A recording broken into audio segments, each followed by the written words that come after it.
রুমানা কখনো মুনতাহাকে দেখেনি, শুধু শুনেছে স্যারের বিয়ের কথা। তাই আজকে সামনাসামনি হওয়া সত্ত্বেও মুনতাহাকে চিনতে পারেনি।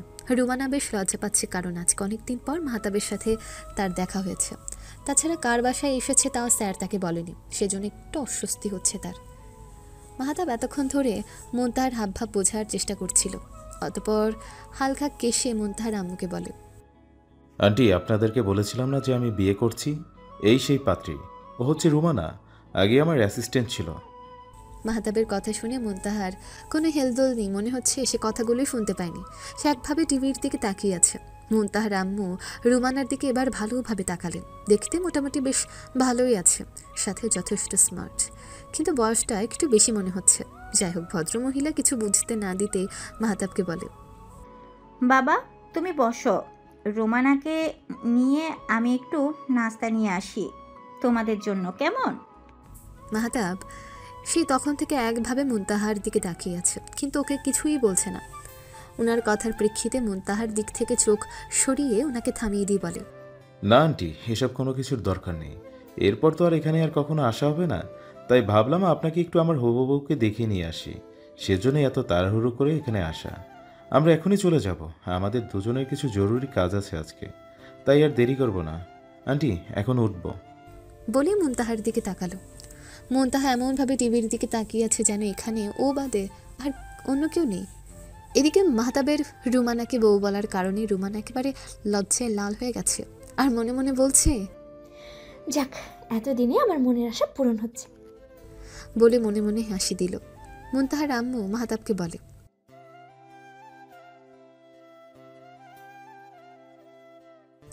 ওনার কথা শুনে মাহতাব মুনতাহার দিকে তাকিয়ে বলে, ঠিক আছে আন্টি, আপনার কথা রাখবো। আমরা অন্য একদিন আপনাদের বাসায় বেড়াতে আসবো। এখন আসি। বলে রুমানাকে নিয়ে বাসা থেকে বেরিয়ে গেল। ওরা বেরিয়ে যেতে মুনতাহা সেদিকে তাকিয়ে দরদর করে চোখের পানি ছেড়ে দিল। এতক্ষণ বহু কষ্টে নিজেকে কন্ট্রোল করেছে সে, কিন্তু এখন আর চেপে রাখতে পারল না। সে কোনোভাবে মাহতাবের সামনে নিজেকে দুর্বল প্রকাশ করবে না।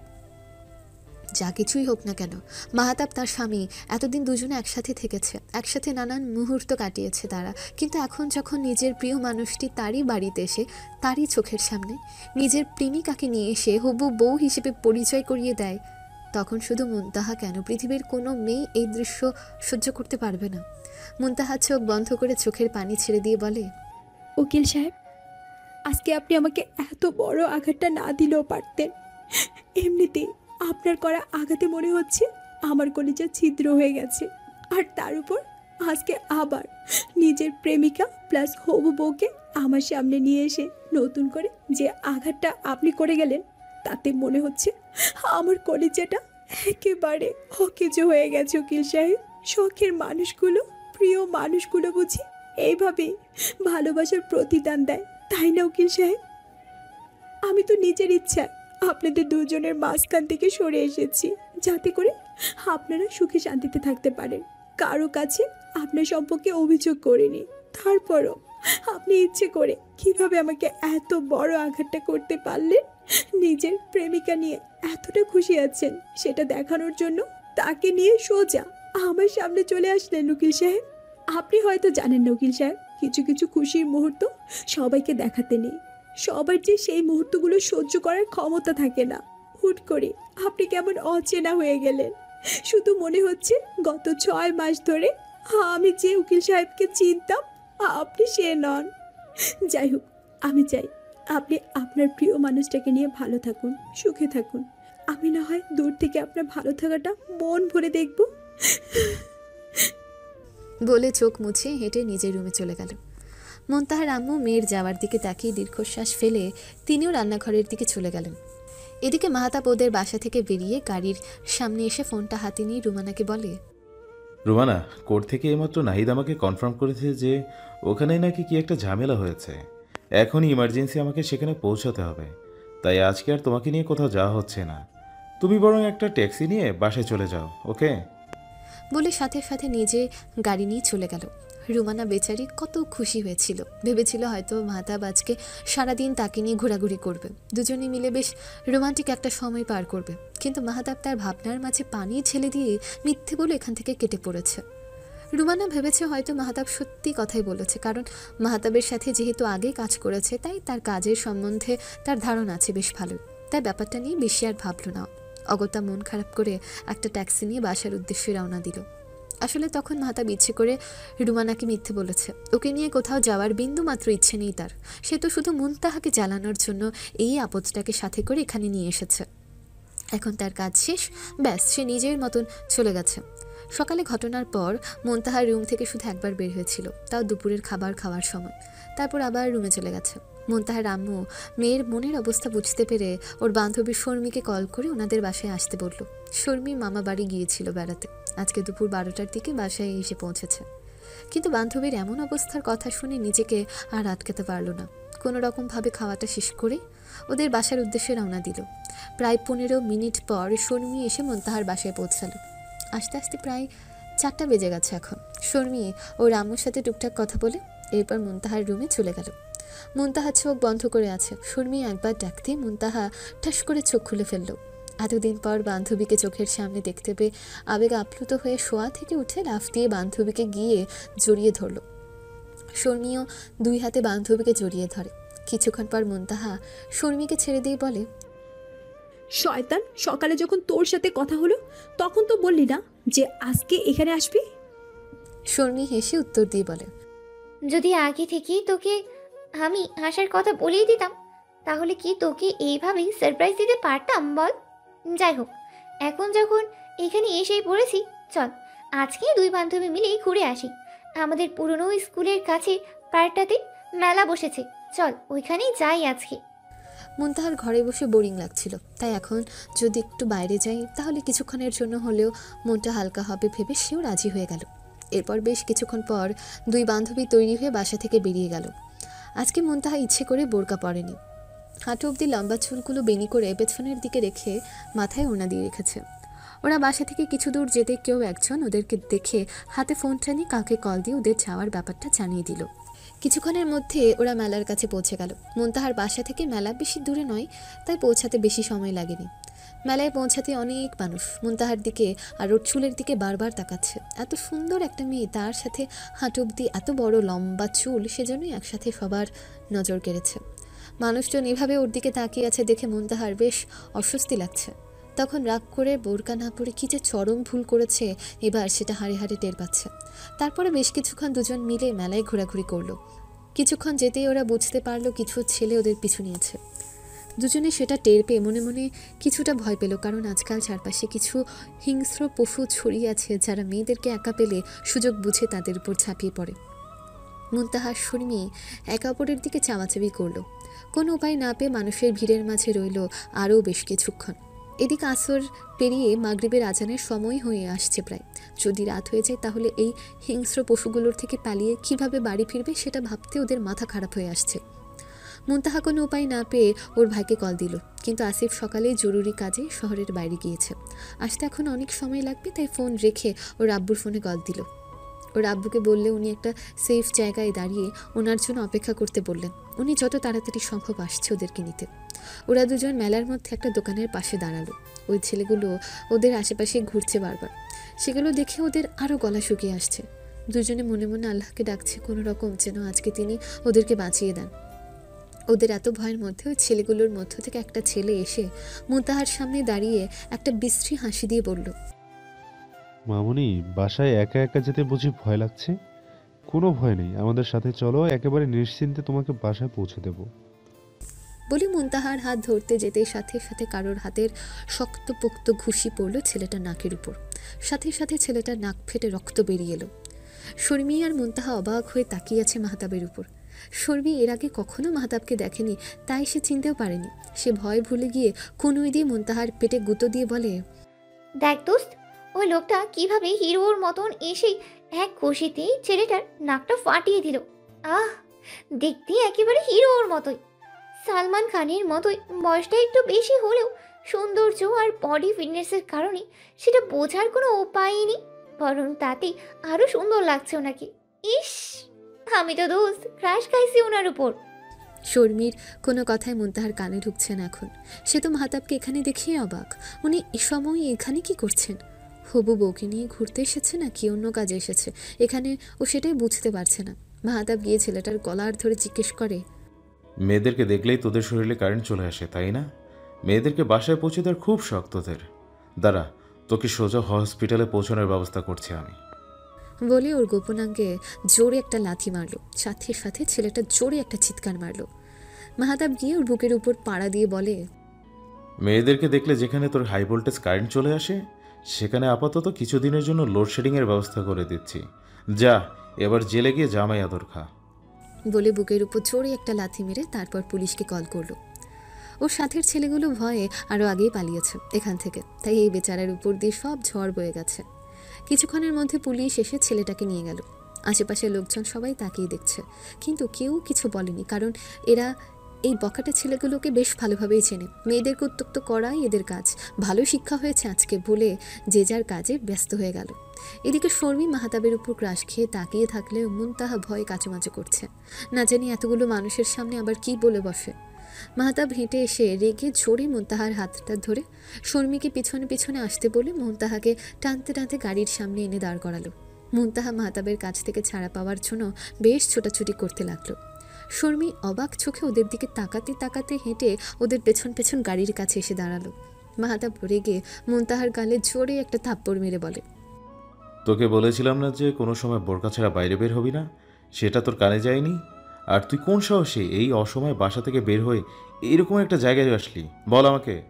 আমি যদি সময় মতো না আসতাম তাহলে কি হতো বল? এমনি মাহতাবের উপর মুনতাহা রেগেছিল, তার উপর এখন থাপ্পড় মারল। এবার তো রাগ তার চরম পর্যায়ে পৌঁছে গেল। সে রেগে মাহতাবের থেকে ঝাড়া দিয়ে নিজের হাত ছাড়িয়ে বলে, আমার যেখানে মন চায় সেখানে যাব, যেরকমভাবে যেতে ইচ্ছে করবে সেই রকমভাবে যাব, তাতে আপনার কি? আপনি আমার ব্যাপারে নাক গলাতে এসেছেন কেন? মাহতাব বলে, বউ আমার, নাকও আমার, তাই আমি নাক গলাবো নাকি অন্য কেউ নাক গলাবে আমার বউয়ের ওপর? মুনতাহা কিরমির করে উত্তর দিয়ে বলে, কে আপনার বউ? আমি আপনার বউ নই। আমার উপর আপনার কোনো অধিকার নেই, বুঝেছেন আপনি? আপনি গিয়ে আপনার প্রেমিকা আর হবু বউয়ের উপর অধিকার ফালান, আমার উপর নয়। ওর কথা শুনে মাহতাব শর্মীর দিকে তাকিয়ে বলে,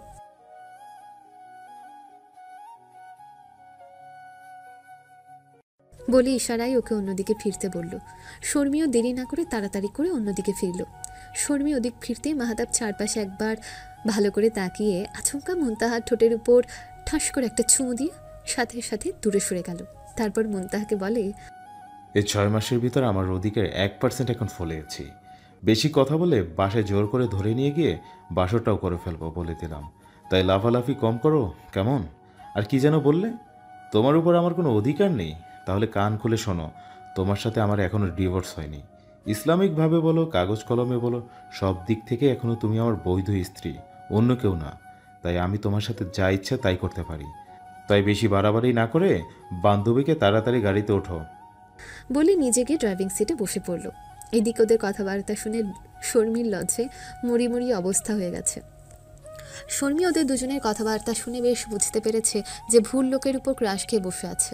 মাহতাব যে মুনতাহার স্বামী নামক আসামি সেটা আর তার বুঝতে বাকি রইল না। সে মনে মনে বলে, ইস, এরকম একটা উকিল সাহেব যদি আমারও লাইফে আসতো তাহলে আমি একেবারেই ধন্য হয়ে যেতাম।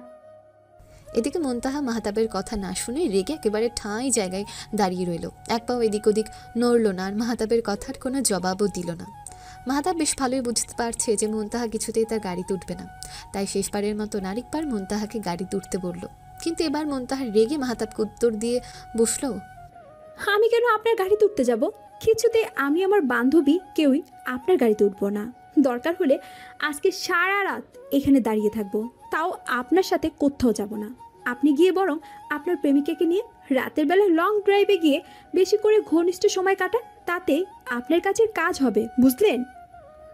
মাহতাব মুনতাহার কথা শুনে বেশ ভালো করে বুঝতে পেরেছে যে তার বউ আজকে কিছুতেই তার সাথে যাবে না। তাই সে সিট বেল্ট খুলে গাড়ি থেকে নেমে সোজা হেঁটে এসে মুনতাহাকে কোলে তুলে নিল।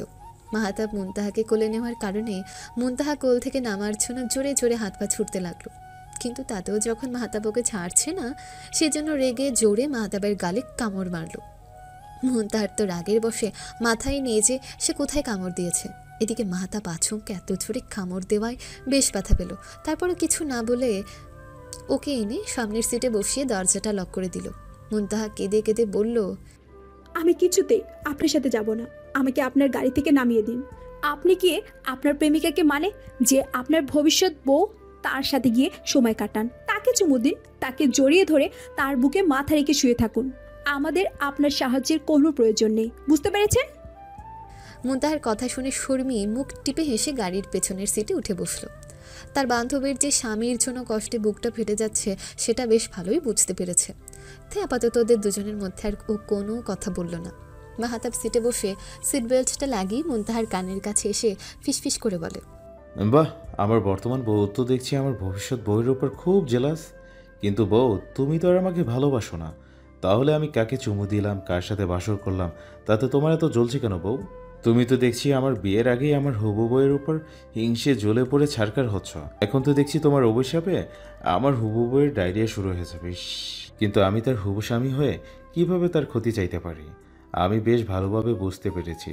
তুমিও চাও যেন আমি তোমাকে চুমু দেই, তোমার বুকে মাথা রেখে শুয়ে থাকি। তোমাকে অনেক ভালোবাসি, তাই না?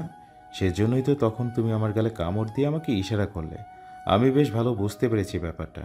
ঠিক আছে, আমার হবু বউয়ের ভালো মন্দের দায়িত্ব আমার।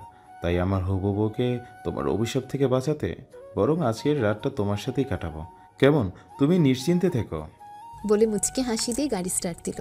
মাহাতাবের কথা শুনে মুনতাহার মনে হচ্ছে ওই বুড়ো উকিলটাকে আর তার হবু বউটাকে মাথা ফাটিয়ে আগামী 1 মাসের জন্য ঢাকা মেডিকেলে পাঠাতে।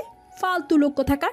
এতদিন ভেবেছিলাম চরিত্র অনেক ভালো, কিন্তু এখন তো দেখছি ব্যাটা 1 নম্বরে বদমাশ আর খচ্চর। আপনাকে থাকাচ্ছি আমার সাথে, অসভ্য লোক কোথাকার। বলে মুনতাহা ফুপিয়ে ফুপিয়ে কাঁদতে লাগলো। অল্প কিছুক্ষণের মধ্যে গাড়ি এসে মুনতাহার বাসার সামনে থামলো। যেহেতু রাত হয়ে গেছে তাই আজকে রাতটা শর্মি ওদের বাসায় থাকবে। গাড়ি থামতে মুনতাহা তাড়াতাড়ি করে দরজা খুলে লাফ দিয়ে গাড়ি থেকে নেমে সোজা বাড়ির ভেতর চলে গেল। ওর পেছন পেছন শর্মি আর মাহাতাবও আসলো। মুনতাহার আম্মু আব্বু দুজনে ড্রয়িং রুমে বসে ওদের জন্য অপেক্ষা করছে। মাহাতাব আগে ওখানে পৌঁছে মুনতাহার আব্বুকে জানিয়ে দিয়েছিল, তাই তখন আর তিনি সেখানে যাননি।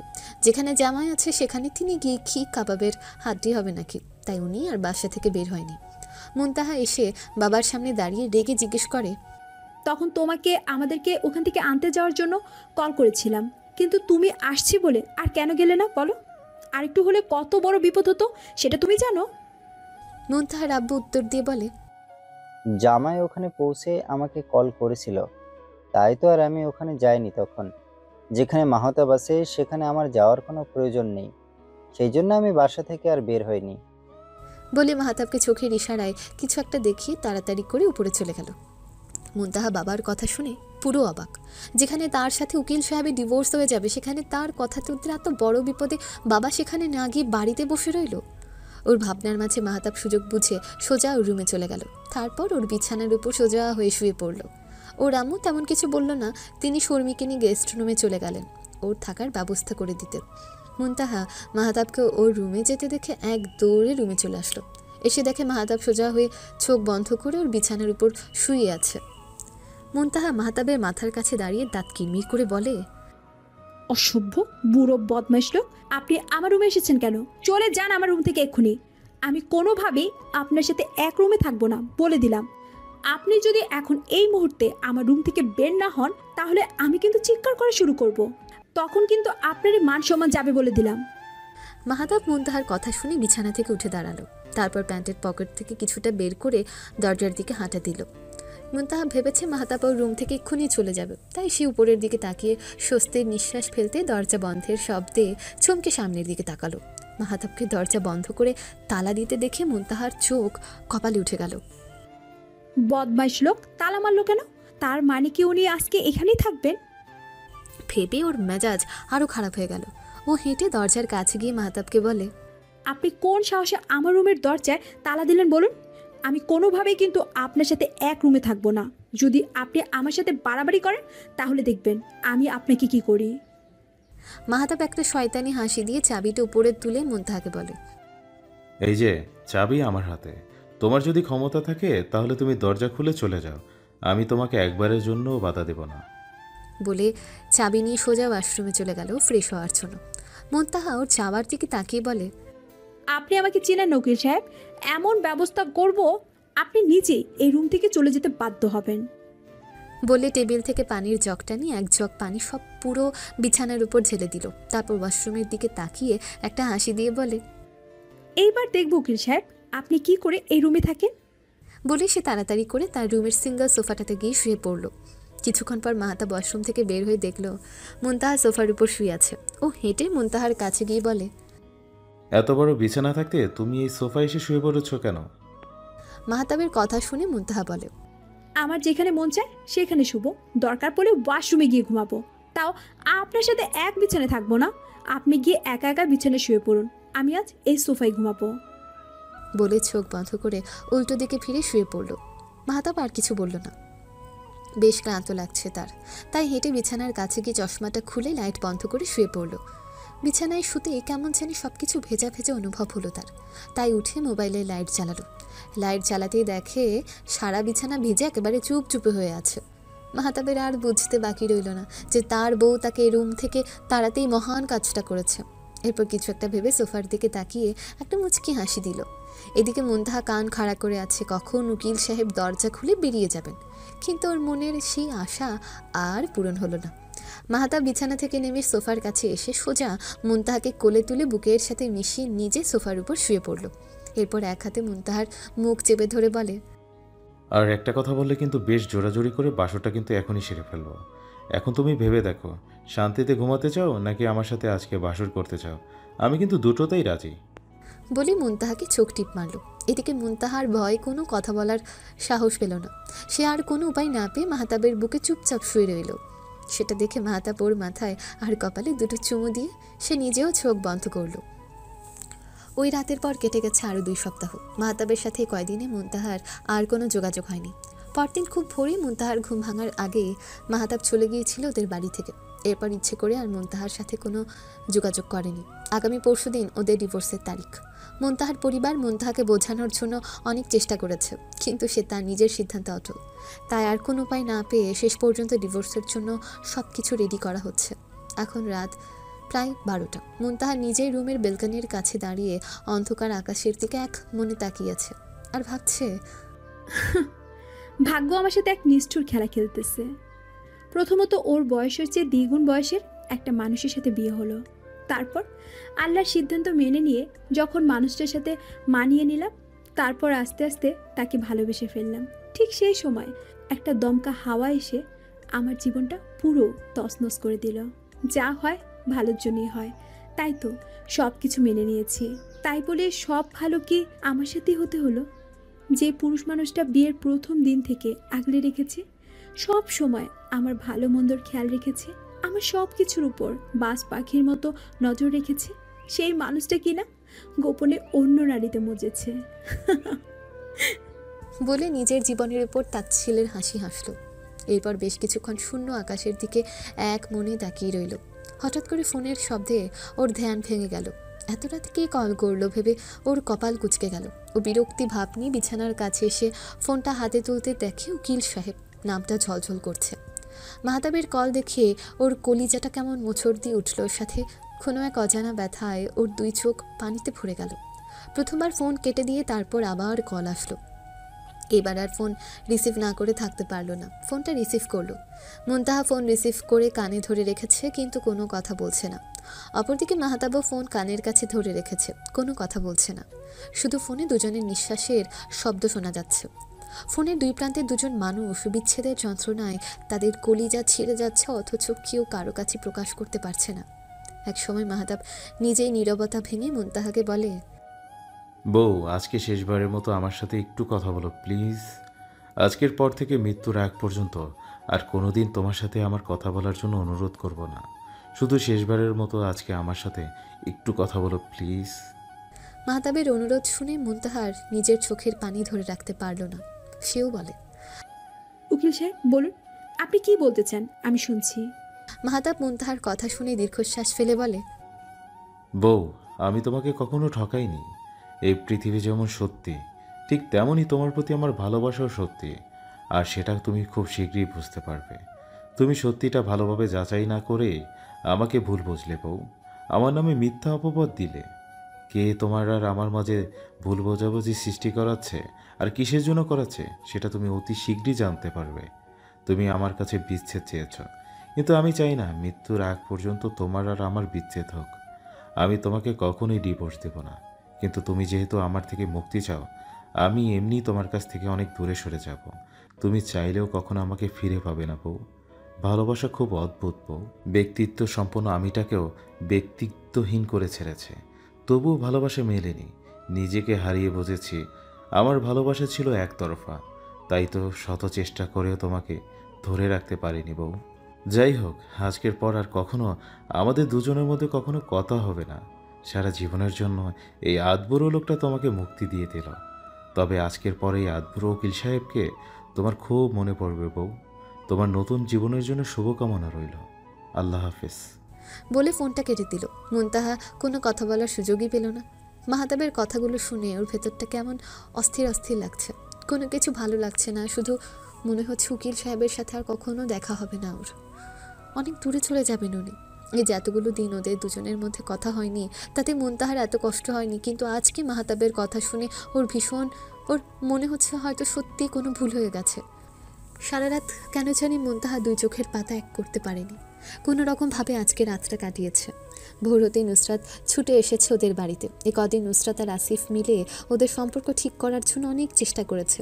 আসল সত্যিটা বের করে মুনতাহার সামনে আনার জন্য অনেক কিছু করেছে, কিন্তু অবশেষে আজকে রাতে মাহতাব নিজেই ওদেরকে সব সত্যিটা বলে দিয়েছে, তাও প্রমাণসহ। নুসরাতের মনে হচ্ছে উপরওয়ালা শেষমেশ মিরাকেল ঘটিয়ে দিয়েছে, তাই ও খুশিতে যেন আত্মহারা হয়ে গেছে। তবে ওর এই খুশি বেশিক্ষণ টিকল না। মাহতাবের শেষের কথাটা শুনে ওর বুক কেঁপে উঠেছে। ও কোনো মতে বিশ্বাস করতে পারছে না যে তার ভাই তাকে ছেড়ে বিদেশে চলে যাচ্ছে, যেখানে তার ভাই বাবার মতো ছায়া দিয়ে সবসময় তাকে আর তার মাকে আগলে রেখেছে, কখনো ওদেরকে একা রেখে কোথাও যায়নি। সে ভাই কিনা আগামী 6 মাসের জন্য দেশ ছেড়ে চলে যাওয়ার মতন এত বড় সিদ্ধান্ত নিয়েছে, আর সেটা মাত্র ওদেরকে এখন জানিয়েছে। মাহতাব মা আর বোনকে নিজের সিদ্ধান্ত জানিয়ে ওই রাতে বাসা থেকে বের হয়ে গেছে। নুসরাত আর ওর মা দুজনে শত অনুরোধ করেও মাহতাবের সিদ্ধান্তকে পরিবর্তন করতে পারল না। নুসরাত বারবার মায়ের কান্নামাখা মুখের দিকে তাকাচ্ছে আর ভাবছে কি করে তার ভাইকে দেশ ছেড়ে চলে যাবার সিদ্ধান্ত থেকে আটকাবে। একমাত্র ভাবেই পারবে ভাইকে যাওয়া থেকে আটকাতে। ভেবে কোনো রকম আল্লাহ আল্লাহ করে রাতটা পার করে খুব ভোরেই মুনতাহার বাড়ির উদ্দেশ্যে রওনা দিয়েছে। মুনতাহা যেহেতু সজাগ ছিল, তাই কলিং বেলের শব্দ পেয়ে সে নিজেই এসে দরজা খুলে দিল। কিন্তু দরজা খুলে যখন নুসরাতের কান্না ভেজা মুখটা দেখল, সাথে সাথে চমকে উঠল। এমনিতে ওর মনটা সারা রাত ছটফট করেছে, আজকে তার উপর এত ভোরে নুসরাতকে কান্না করতে করতে এখানে আসতে দেখে ওর মনে ভয় ধরে গেল। ও মনে মনে ভাবল, উকিল সাহেব ঠিক আছে তো? নুসরাতকে জড়িয়ে ধরে দরজাটা বন্ধ করে দিল। এরপর হাত ধরে সোজা ও রুমে নিয়ে গেল। রুমে যেতেই মুনতাহা ওকে কি হয়েছে, তুমি কান্না করছো কেন? জিজ্ঞেস করতে নুসরাত কান্না করতে করতে বলে, ভাবি, আমি তোমাকে বলেছিলাম না যে আমার ভাইয়া একেবারে নির্দোষ, ওকে ষড়যন্ত্র করে ফাঁসানো হয়েছে। যেখানে আমার ভাই গত 6 বছর আগে তোমাকে একবার দেখে ভালোবেসে ফেলেছে, তারপরে 6 বছর ধরে একতরফাভাবে তোমাকে ভালোবেসে এসেছে। সে কিভাবে এরকম একটা নোংরা সম্পর্কে জড়িয়ে পড়তে পারে, তাও বিয়ের পরে? সেটা তুমিই আমাকে বলো। নুসরাতের কথা শুনে মুনতাহা যেন অবাক হয়ে গেল। কিসের ষড়যন্ত্র? আর 6 বছর আগে উকিল সাহেব ওকে কীভাবে ভালোবেসেছে সেটাই ওর মাথায় ঢুকলো না। ওর অবাক হওয়া দেখে নুসরাত নিজেই বলে, হ্যাঁ ভাবি, গত 6 বছর আগে যখন তুমি ক্লাস 7-এ পড়ো, তখন তোমাদের বিদ্যালয়ে বার্ষিক ক্রীড়া প্রতিযোগিতা অনুষ্ঠানে আমার ভাইয়া প্রধান অতিথি হয়ে সেখানে গিয়েছিল। সেই অনুষ্ঠানে যখন তুমি শাড়ি পরে চোখে মোটা করে কাজল দিয়ে লম্বা চুলগুলো ছেড়ে অনুষ্ঠানে নাচার জন্য পারফরমেন্স করতে মঞ্চে উঠেছো, তখন তোমাকে দেখে আমার ভাই তোমার প্রেমে পড়ে যায়। বয়সের বিস্তর ফারাক থাকা সত্ত্বেও আমার ভাই তোমাকে পাওয়ার হাল ছাড়েনি। সে তখন স্কুল থেকে ভালো করে তোমার ব্যাপারে খোঁজখবর নিয়ে সোজা তোমাদের বাড়িতে চলে যায়। তারপর তোমার মা বাবার কাছে তোমাকে পাওয়ার জন্য ভিক্ষুকের মতো অনুরোধ করেছে, কিন্তু ওনারা কিছুতেই ভাইয়ার সাথে তোমার এই ব্যাপারেই রাজি হচ্ছিল না।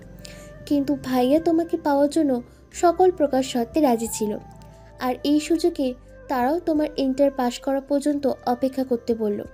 ভাইয়াও তখন সেই শর্তে রাজি হয়ে গেল। তারপর তোমাদের বাসা থেকে ফিরে যখন মাকে তোমার ব্যাপারে বলল, মা তখন অবাক হয়ে গেল। যে ছেলের জন্য মেয়েরা এত পাগল, প্রায় প্রতিদিনই বিয়ের প্রস্তাব আসে, সেই ছেলে কিনা এরকম একটা পুচকে মেয়েকে পছন্দ করলো, তাও আবার তার জন্য এত বছর অপেক্ষা করবে ভেবেই তিনি হতভম্ব হয়ে গেল। তিনি ছেলেকে বোঝানোর জন্য অনেক চেষ্টা করেছে, কিন্তু তার বুঝতার ছেলে যেন এই ব্যাপারে একেবারেই অবদ্ধ হয়ে গেল। অবশেষে ছেলের মুখের দিকে তাকিয়ে মাও তার সিদ্ধান্তকে মেনে নিল। এরপর এইভাবে চলল 2-3 বছর। ভাইয়া মাঝে মাঝেই তোমাদের সবার অজান্তে তোমাকে দেখতে যেত। সব কিছুই ঠিকঠাক চলছিল। এরই মতো রুমানা নামের একটা মেয়ে ভাইয়ার অ্যাসিস্ট্যান্ট হিসেবে নিয়োগ পেল। সময়ের সাথে সাথে ওই মেয়ে ভাইয়ার প্রেমে পড়ে গেল। একটা সময়ের পর ওই মেয়ে নিজেই ভাইয়াকে সোজা বিয়ের প্রস্তাব দিয়ে বসলো। কিন্তু ভাইয়া তো আরও আগেই তোমার মধ্যে আটকে গেছে, তাই সোজা রুমানার প্রস্তাব ফিরিয়ে দিয়ে তাকে বাদ দিয়ে অন্য একজন অ্যাসিস্ট্যান্টকে নিয়োগ দিল। কাজ থেকে বাদ দেওয়ার পরেই রুমানা অনেকভাবে ভাইয়াকে রাজি করানোর জন্য চেষ্টা করে, কিন্তু ভাইয়া কখনো তাতে রাজি হয়নি। এরপর আরও 2 বছর কেটে গেল। তুমি এসএসসি পরীক্ষা দিয়েই কলেজে উঠলে, কিন্তু ভাইয়া আর অপেক্ষা করতে পারল না, কারণ নানান জায়গা থেকে তোমার জন্য প্রস্তাব আসতে শুরু করলো। তাই বাধ্য হয়ে ভাইয়া আর মা তোমার জন্য বিয়ের প্রস্তাব নিয়ে তোমাদের বাড়িতে চলে গেল। তোমাদের পরিবারের মানুষ ভাইয়ার উপর ভীষণ অবাক হলো, কারণ একটা প্রাপ্তবয়স্ক ছেলে এত বছর ধরে তার মেয়ের জন্য অপেক্ষা করেছে, তাও সে একজন বড় নামকরা উকিল, যে কিনা চাইলেই তার জীবনে অন্য মেয়ের লাইন লাগিয়ে দিতে পারত। তাই তারা আর বিয়ের প্রস্তাব ফিরিয়ে দেওয়ার সাহস পায়নি। তোমার অমতেই তারা জোর করে ভাইয়ার সাথে তোমার বিয়ে দিয়েছিল। তারা সমাজের কারো কথাকে পাত্তা না দিয়ে একমাত্র আল্লাহর ওপর ভরসা রেখেছিল। এরই মতো হঠাৎ করে রুমানা তোমাদের বিয়ের খবর জানতে পারে। তাই প্রতিশোধ নেওয়ার জন্য সে তার বয়ফ্রেন্ডের সাথে মিলে দক্ষ এডিটরকে দিয়ে এডিটিং করে এই ছবিগুলো তোমার কাছে পাঠিয়েছে। ওদের মেইন টার্গেট ছিল তোমাদের মতো ডিভোর্স করিয়ে তারপর রুমানা ভাইয়াকে বিয়ে করে আমাদের সব সম্পত্তি নিজের নামে নিয়ে ভাইয়াকে একেবারে শেষ করে দেবে। কিন্তু ভাইয়া সেটা আগেই ধরে ফেলেছিল, তাই তো কৌশল খাটিয়ে ওর বয়ফ্রেন্ডকে ভাইয়া কিডন্যাপ করিয়ে রুমানার কাছ থেকে সব সত্যি বের করে। এরপর যখন ভাইয়ার কাজ শেষ হলো, দুইজনকে জেলে পাঠিয়ে দিল। কিন্তু তোমার যদি আমার কথা বিশ্বাস নয়, তুমি নিজে এই ভিডিওটা দেখো। বলে ফোন থেকে একটা ভিডিও বের করে সেটা অন করে ফোনটা মুনতাহার হাতে দিল। মুনতাহা পুরো ভিডিওটা দেখে কান্নায় ভেঙে পড়ল। তার উকিল সাহেব যে তাকে ঠকায়নি এতে তার কোনো সন্দেহ নেই। অকারণেই উকিল সাহেবকে ভুল বুঝেছে। মুনতাহার কান্না দেখে নুসরাত ওর কাঁধে হাত দিয়ে বলে, ভাইয়া আজকে রাত 12টার ফ্লাইটে লন্ডনে চলে যাচ্ছে। আমি আর মা অনেক চেষ্টা করে ওকে আটকাতে পারছি না। প্লিজ তুমি যেভাবেই হোক ভাইয়াকে আটকাও, প্লিজ। মাহতাবের লন্ডন যাওয়ার কথা শুনে যেন মুনতাহার মাথায় আকাশ ভেঙে পড়ল। ও হতভম্ব হয়ে নুসরাতের দিকে তাকিয়ে রইল, যেন নুসরাতের কথাটা বিশ্বাস হচ্ছে না। এর মধ্যে মুনতাহার পরিবারের সবাই মুনতাহার রুমে প্রবেশ করেছে। এতক্ষণ ওনারা সবাই দরজার বাইরে দাঁড়িয়েছিল শুধুমাত্র এই মুহূর্তটার জন্য। ওনারা ভেতরে ঢুকতেই মুনতাহা তাদের দিকে তাকাতে তারাও চোখ দিয়ে আশ্বস্ত করলো ওকে। ব্যাস, মুনতাহা পেছনের সব ভুল বুঝাবুঝি ভুলে নুসরাতের কাছে মাহতাবের কথা জিজ্ঞেস করতে নুসরাত বলে, ভাইয়া আজকে রাত 2টার দিকে বাসা থেকে বের হয়েছে, এখনো ফিরেনি। হয়তো মাগরিবের আগে আগে ফিরে একেবারেই রওনা দিয়ে যাবে এয়ারপোর্টের উদ্দেশ্যে। মুনতাহা সেটা শুনে কোনো রকম নিজের জিনিসপত্র গুছিয়ে সবাইকে বলে নুসরাতের হাত ধরে বাসা থেকে বেরিয়ে গেল। নুসরাত যাওয়ার সময় আসিফকে মুচকি হাসি দিয়ে চোখ টিপ দিতে একবারের জন্য ভুলল না। আসিফ ইশারায় ওকে বলল নুসরাতকে। মুনতাহা ফিরে আসাতে ওর শাশুড়ি মা খুশি হয়েছে। উনি মন ভরে ওদের দুজনকে দোয়া করলেন। সারাদিন কেটে গিয়ে এখন প্রায় সন্ধ্যা, একটু পরে মাগরিবের আজান দেবে। এমন সময় মাহতাব বাসায় এসে সোজা নিজের রুমে চলে আসলো। রুমে প্রবেশ করে দেখে জানলা বন্ধ, পুরো রুম অন্ধকার হয়ে আছে। তাই সে আলো জ্বালানোর উদ্দেশ্যে সুইচের কাছে যেতে আচমকা কেউ পেছন থেকে ঝাঁপতে ধরল। হঠাৎ এরকম হওয়াতে মাহতাব কিছুটা চমকে উঠল, কারণ রুমটা ছিল পুরো অন্ধকার। মাহতাব ওকে ছাড়াতে চাইলে মুনতাহা আরও শক্ত করে জড়িয়ে ধরে কান্না করে দিল।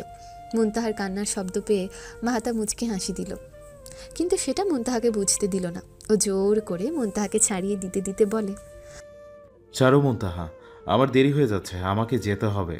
আর তুমি এখানে কেন এসেছ? মুনতাহা আরও শক্ত করে জড়িয়ে ধরে কান্না করতে করতে বলে, না, আমি আপনাকে ছাড়বো না, আর আপনি আমাকে ছেড়ে কোথাও যেতে পারবেন না। মুনতাহা এবার শক্ত কণ্ঠে বলে, বললেই হলো নাকি? আমি চাইলেও এখন কিছু করতে পারবো না, আমাকে যেতেই হবে। তাছাড়া তুমি তো আমার থেকে মুক্তি চেয়েছিলে, তাই তোমাকে সারা জীবনের জন্য মুক্তি দিয়ে চলে যাচ্ছি। তোমার আর এই আদবড় লোকের সাথে সংসার করতে হবে না, আর কেউ তোমাকে নিয়ে হাসাহাসিও করবে না। মুনতাহা মাহতাবের বুকের সাথে লেপ্টে থেকে বলে, আমি কারো কাছ থেকে মুক্তি চাই না। আমার এই হাত বুড়ো উকিল সাহেবকে লাগবে। বুঝতে পেরেছেন আপনি? আমাকে ছেড়ে আপনি কোথাও যেতে পারবেন না, বলে দিলাম কিন্তু। মাহতাব এবার জোরে হেসে বলে, দেখো, যা বলছো ভেবে বলছো তো? যদি আমার কাছ থেকে মুক্তি না চাও, তাহলে কিন্তু আজকের পর থেকে তোমাকে এক তিল পরিমাণও ছাড় দেবো না, বলে দিলাম। বিয়ে করেছে 6 মাসের বেশি হয়ে গেছে, এখনও আমাদের ছানাপোনাদের আনার ব্যবস্থা করতে হবে। তাই আমি খুব তাড়াতাড়ি বাসরটা সেরে ফেলতে চাই, বুঝেছো বউ? মুনতাহা এই কথা শুনে আর কোনো কথাই বলল না। লজ্জা মাহতাবের বুকে নিজের মুখ লুকিয়ে রাখলো। মাহতাব মুনতাহাকে ওর বুক থেকে তুলে ওর 2 গালে আর কপালে চুমু দিয়ে বলল, বউ, কথা দাও, আমাকে ছেড়ে আর কোথাও যাবে না।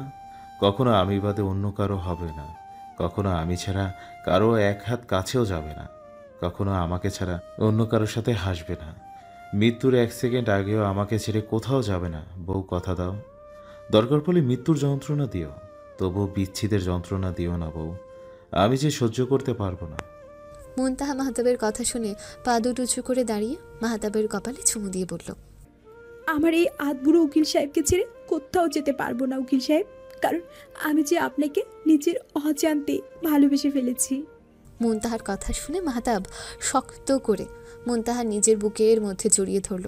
তারপর দরজার দিকে তাকিয়ে নুসরাতের দিকে তাকিয়ে ওকে বলতে নুসরাত একটা হাসি দিয়ে নিচে চলে আসলো।